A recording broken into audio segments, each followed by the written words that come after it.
দেখেন ভাইয়েরা, এখন আমাদের এখানে গার্মেন্টস ছুটি হয়েছে। অনেক লোকজন যাওয়া আসা করতেছে। মহিলারা গার্মেন্টস ছুটি হয়েছে, তারা দেখেন দলে দলে চলে যাচ্ছে বাসা বাড়িতে। সবাই সবার আস্তানায় চলে যাচ্ছে। হ্যাঁ, সবাই সবার বাসস্থানে চলে যাচ্ছে। কর্মক্ষেত্রের থেকে চলে আসলো, ছুটি হলো, সবাই দেখেন ছুটাছুটি করে চলে যাচ্ছে।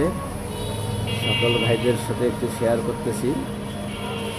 দেখেন আপনারা অবশ্যই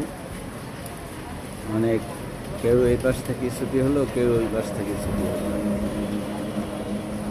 আপনাদের সাথে একটু শেয়ার করতেছি ভাইয়েরা। সকলে ভালো থাকবেন, দোয়া রইল। লাইক কমেন্ট করে শেয়ার দিয়ে পাশে থাকবেন, ফলো দিবেন। আসসালামু আলাইকুম ওয়া রাহমাতুল্লাহ।